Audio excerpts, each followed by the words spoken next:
Audio Jungle.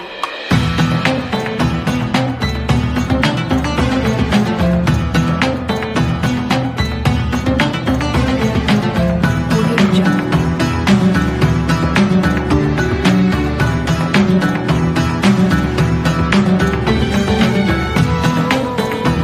Audio Jungle.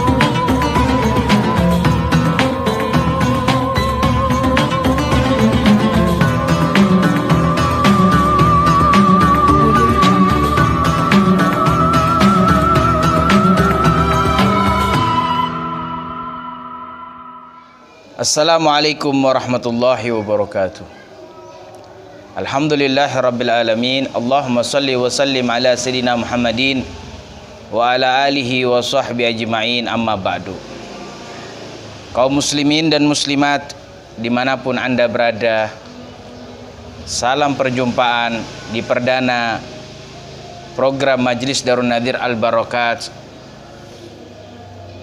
Senja Ramadan, yang insya Allah kita akan melaksanakannya setiap hari di senja Ramadan yang semacam ini di jam 17:10 waktu Indonesia bagian Barat. Kita akan melaksanakan nasihat-nasihat keagamaan dan wasiat-wasiat keimanan, mengkaji lebih dalam tentang ajaran-ajaran Islam untuk mendekatkan diri kepada Allah Subhanahu wa taala. Pada perdana hari ini kita akan mengkaji tentang sifat syukur kepada Allah Subhanahu wa taala. Pertama, kita bersyukur kepada Allah Subhanahu wa taala karena dilimpahkan kita umur yang panjang, berjumpa bulan Ramadan pada tahun ini dalam keadaan sehat wal afiah. Dan semoga Allah Subhanahu wa ta'ala dari nilai-nilai syukur kita ini Allah menambahkan nikmatnya kepada kita. Kaum muslimin dan muslimat dimanapun anda berada, tentang syukur Allah Subhanahu wa ta'ala berfirman di dalam Al-Quran, fadhkuruni adhkurukum washkuruli wala takfurun. Allah berwahyu dengan menyebutkan, ingatlah aku, maka aku akan mengingat kalian, dan bersyukurlah kepadaku, dan jangan sekali-sekali kalian kufur. Ada perintah dari Allah Subhanahu wa ta'ala yang sebagian ulama menyebutkan bersyukur kepada Allah Subhanahu wa ta'ala bisa menjadi hukumnya wajib dari apa-apa nikmat yang kita dapatkan dari Allah Subhanahu wa ta'ala. Dan sungguh indah karena syukur tersebut adalah azimat, adalah amaliyah yang keramat untuk mengundang nikmat-nikmat Allah yang lainnya.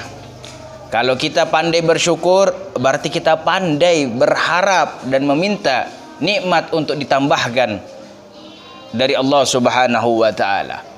Tentang hal ini Allah Subhanahu wa ta'ala menyebutkan di dalam wahyu yang lainnya, wa idh ta'adzana rabbukum la in syakartum la azidannakum wa la in kafartum inna adzabi lasyadid.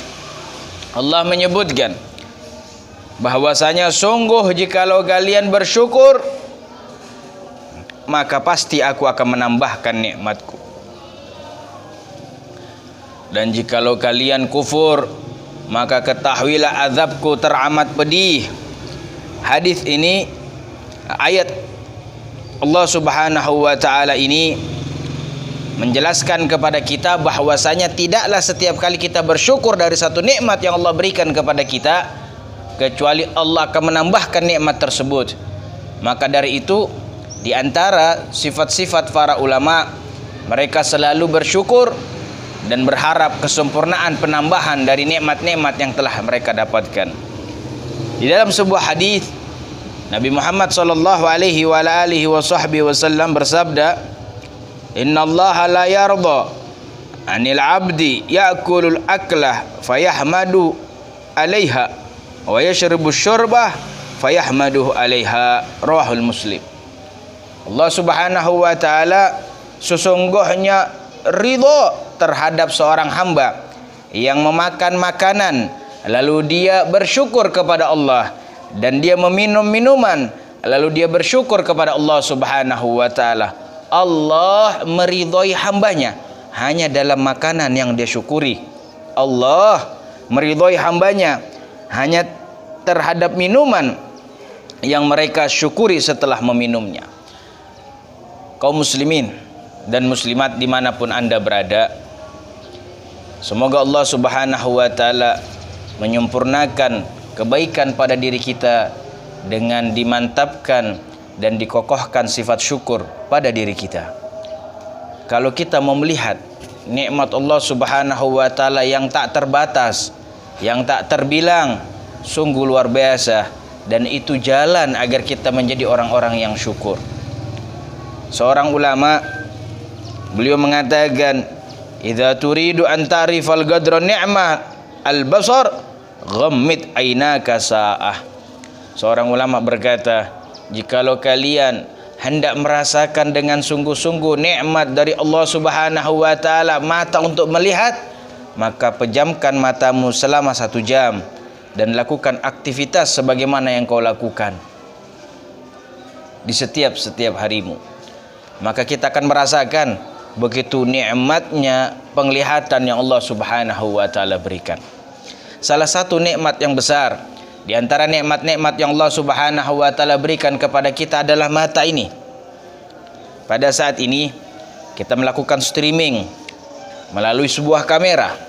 Andaikan kamera ini kita mau kaji dengan nikmat mata yang Allah Subhanahu wa taala berikan, kita akan menjumpai luar biasa nikmat yang Allah berikan kepada kita.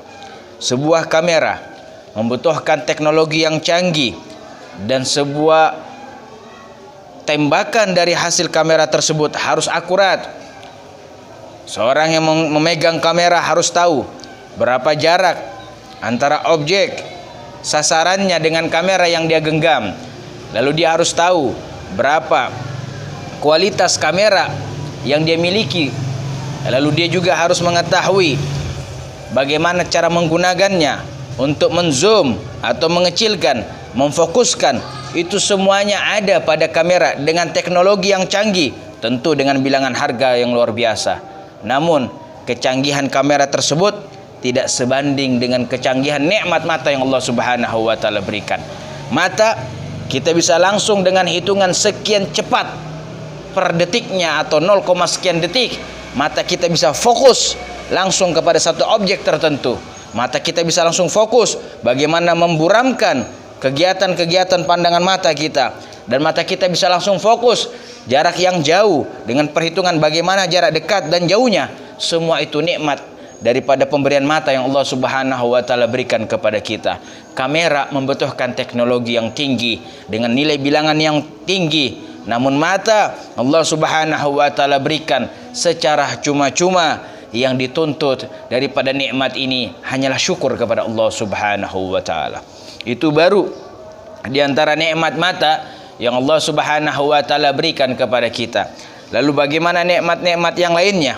Di antara nikmat yang luar biasa besarnya yaitu sebuah kisah bahwasanya ada seorang raja yang tertimpa penyakit tidak bisa mengeluarkan kotoran dari perutnya. Hari demi hari terus terjadi pada dirinya, hingga tiba masa 3 hari lebih tidak mengeluarkan kotoran. Dalam masa semacam itu raja sudah mulai gelisah, memanggil tabib, dokter-dokter kerajaan untuk segera mengobatinya. Namun tak kunjung sembuh, hingga tiba hari yang kelima. Keadaan semakin parah pada diri raja tersebut, hingga perutnya sudah mulai membesar, seakan-akan seorang wanita yang hamil dengan besarnya perut tersebut. Di hari ke-7 raja sudah mulai tak mampu lagi untuk bergerak karena tak ada lagi kotoran yang bisa dikeluarkan. Maka diusulkan oleh salah seorang penasehat kerajaan agar menghubungi seorang hamba Allah yang saleh. Dia adalah seorang kekasih Allah, seorang wali Allah yang dicintai oleh Allah Subhanahu wa taala. Maka dia datangkanlah wali saleh tersebut. Ketika wali ini datang, raja menyampaikan penyakit yang dideritanya. Wali ini berkata, apa hadiah yang engkau akan berikan kepadaku jikalau aku bisa memberikan obat untuk kesembuhanmu? Maka raja ini berkata, aku akan berikan harta yang banyak. Wali ini berkata, tidak, yang lebih dari itu. Maka raja ini berkata, kalau engkau sembuhkan dengan obat-obatan yang kau berikan, maka aku akan memberikan setengah daripada kerajaanku. Maka wali ini berkata, tidak, namun seluruh kerajaanmu. Raja ini berfikir, lalu mendapatkan pemahaman, apalah gunanya aku hidup, apalah gunanya kerajaan yang aku miliki jikalau aku tidak hidup.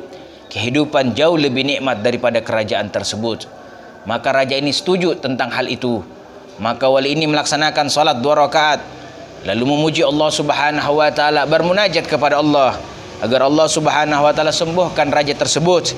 Maka setelah doa wali tersebut, Allah izinkan seorang raja untuk mengeluarkan kotoran-kotoran yang telah tertampung selama beberapa hari lamanya. Setelah dalam keadaan yang semacam itu, raja merasakan nikmat yang luar biasa. Maka raja hendak memberikan kerajaannya kepada wali Allah tersebut. Maka wali Allah tersebut berkata, tidak ada kenikmatan yang aku harapkan daripada kerajaanmu, kecuali hanya aku memberikan nasihat kepadamu bahwasanya kerajaan yang kau miliki semuanya tidak sebanding dengan kotoran yang berada di dalam perutmu. Nikmat untuk mengeluarkan kotoran jauh lebih berharga daripada kerajaan yang dimiliki oleh seorang raja ataupun oleh seorang pemimpin. Ini ajaran bahwasanya nikmat yang Allah Subhanahu wa taala berikan kepada kita luar biasa. Bahkan di dalam mengeluarkan kotoran tersebut pun itu terdapat nikmat yang besar dari Allah Subhanahu wa taala. Maka pantas kalau kekasih kita bersama, Nabi kita bersama, Ar-Rasul sallallahu alaihi wasallam, beliau melaksanakan salat di malam hari hingga betis beliau dan tumit beliau bengkak daripada banyaknya sujud kepada Allah Subhanahu wa taala. Hingga istri tercinta beliau, putri daripada Sayyidina Abu Bakar Siddiq, Ummul Mu'minin, Sayyidatina Aisyah Ar-Ridha, beliau berkata, wahai Rasulullah, engkau adalah seorang nabi. Kesalahanmu yang telah lalu dan yang akan datang telah diampuni oleh Allah Subhanahu wa taala. Jangan engkau letihkan dan capekkan dirimu dengan hal-hal yang semacam itu. Maka Rasul berkata, ya Aisyah, afala akuna abdan syakuro? Wahai Aisyah, apakah aku tidak pantas menjadi hamba yang pandai bersyukur karena nikmat yang besar yang Allah berikan kepada Nabi Muhammad? Maka Nabi Muhammadlah hamba yang paling pandai bersyukur kepada Allah Subhanahu wa taala. Hadirin jamaah streaming Senja Ramadan yang berbahagia, inilah kajian kita pada sore hari ini tentang sifat syukur kepada Allah Subhanahu wa taala yang harus kita miliki pada kehidupan kita. Mudah-mudahan ini berbekas dan menjadi modal kita untuk bertakwa kepada Allah Subhanahu wa taala. Dan jangan lupakan, insyaallah kita akan melaksanakan kegiatan kajian streaming Senja Ramadan bersama Majelis Darun Nadir Al-Barakat setiap harinya pada pukul 17:10 waktu Indonesia bagian Barat. Wassallallahu ala sayyidina Muhammad wa ala alihi washabihi wasallam. Walhamdulillahirabbil alamin. Subhanakallahumma wa bihamdik asyhadu an la ilaha illa anta astaghfiruka wa atubu ilaik. Wassalamu alaikum warahmatullahi wabarakatuh.